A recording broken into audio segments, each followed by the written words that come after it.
I want to know your thoughts on Chat GPT and AI and the impact that it can have on music in the future. I think it's a double-edged sword for if it's interfering with your craft. But with that being said, I'm an artist, which is only a stepping stone in what I got in this game to do. You know what I mean? Of course, I wanted to be a successful artist. I wanted to sell millions of records. I wanted to be able to change my family's financial situation, buy my mother a house, all of the things everybody say when they do what they want to do. But also I knew that this was only a stepping stone to do other things in life that I wanted to do. So, do I love it? No, but do I accept it and understand that the world's evolving? Sure. And with that being said, don't burn bridges, put more up, and you'll be all right in life. And do a lot of praying. Don't forget that part. Larussel, what's your thoughts, man? I know technology is a big piece of what you do. Yeah, so. I think it's a beautiful thing because I think it begins to expose who's replaceable and who isn't, right? There's some people where it's like, it shows your impact. There's some people where you could get a computer to do their job. There's some where you can't. And it's gonna show that. And those people to where it's like, nah, a computer can't replace this. You gotta really come pay for this because I provide true value. It just changes everything, you know? It could be a weapon or a tool. It depends on which one you're using it for. Right. Thoughts? Man, I think it's an incredible opportunity. When you look at the landscape of the kinds of jobs, if you decide that you want to get a job, or eventually you're going to have little ones, right? And you want them to be set up. I remember a conversation I was having with Ye, and he said, listen, school, I don't believe in traditional school. I think people should just learn how to use Google really well. You know what I'm saying? No, it does sound just like him, right? Yeah, okay. Yeah. No, but he's for real, right? Because if you look at ChatGPT 4, it just came out, it can pass the bar exam, Yep. right? So if you actually say, hey, look, the super high-powered, ultra, super-duper expensive lawyer, you could just go to ChatGPT and figure out my new representation. What's the legal precedent on this, right? So I think really it creates an opportunity, right? So first and foremost, don't let it go over your head, right? Find out what you need to find out so that you can actually have an intelligent discussion about what the opportunities are that are created from this emergence of technology. But secondly, they are paying, I think, multi-hundreds of thousands of dollars a year right now for folks who are just really good at giving the prompts, right? And it's funny because in many ways, that's why Ye's ahead of his time, right? He said, well, we just need to learn how to actually ask Google what we want to find out, right? So now when we have companies like OpenAI that are building technologies like ChatGPT, the opportunity for those who are in this room and just thinking about, hey, I heard about this on this conference, is learn how to be a great prompter so that when people do want to get the best results out of ChatGPT, they know they can call you because you did your research and you're ahead of the curve. But I'm always interested in the opportunity that's created when new technology emerges. And the opportunity is great, especially for our people, for us, because we're the last ones that they expect to adopt, embrace, innovate, and build on that technology. Yeah, ChatGPT gonna change the game for sure. As I'm watching the NFL, I'm hearing your voice over the commercials. So I'm like, yo, Kiss is everywhere, man. So talk about aligning with brands and the power behind that. Branding is very important. Aligning yourself with brands is even more important. But with today's society, social media, as you see when tragic things happen, before somebody would help an elderly person, they pull out their phone.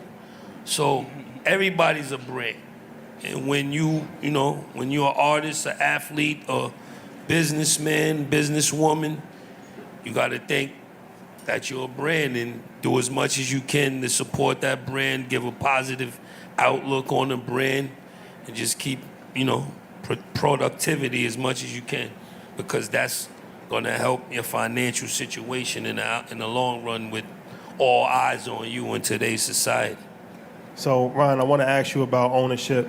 You broke down how you made a bunch of money by selling like 14,000 albums before on the show, but talk about like the power of ownership and leveraging that to actually make money.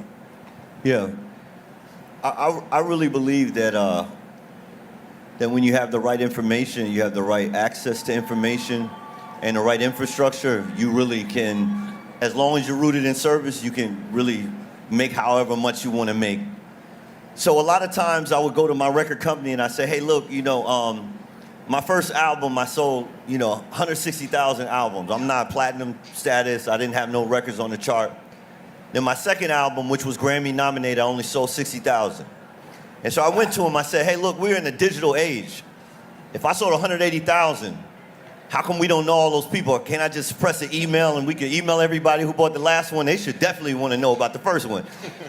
And it sounds funny now, right? Because we should actually know, but I will present this challenge to y'all that if you're building on social media, you're really just renting your audience. And so for me in 2013, I said, look, if I want to actually have this information, I got to give to receive. So I gave my number out on Twitter. I say, hey, look, just send me a text if you want the record. And by that time, I'd already bought my contract out. So every single dollar that came in, it went straight to the bank account instantly. I see that's what you're doing now. And so the beauty of that, and this, I think what you're talking about, is first having that relationship, that one-on-one relationship with the fans, and letting them know that you're here to actually be of service to them, however they are looking to actually support you. So at the very beginning, the opening conversation was just the music. Hey, let me just download the music. But then people would actually, and when we talk about brand partnerships, people would actually text in, yo, you didn't know, but I run the Lamborghini Club in so-and-so. So whenever you do your next video, man, just call me up. I'll bring 17 of those things out. Sounds great to me. You know what I mean? Yep. I was over there. Next, people said, you know what, Ryan, listen, we love the concerts and everything, and I've been doing this for a long time, actually doing my tickets direct. And sometimes it's a struggle because the venues actually, they have deals with the larger promoters, etc. So I had to go out and find a promoter that was willing to take that chance with me. And when you look at it, even in boxing, etc., once the talent becomes the promoter, the whole financial breakdown starts to change. And they start to understand their business better. And when they start to understand their business, the ingenuity of a creative becomes present in the execution of those business ideas.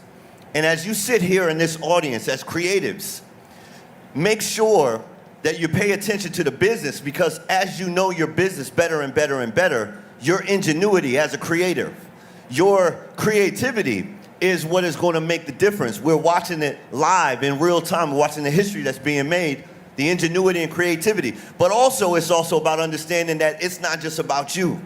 It's about being able to connect with those who also relate to the impact that you want to have. And so I watched my young brother right here. He found a platform, I think it's called even.biz, right? He found that platform, a young brother, another young guy, man, super creative, and said, look, your concept of what you want to do, we can help you bring it to life. What does that do? That allows for you to remain the creative, and you can choose the folks on your team that can elevate and put the infrastructure around the impact that you want to have. Once again, it comes down to having those phone numbers, making those phone numbers work for you, making those phone calls work for you.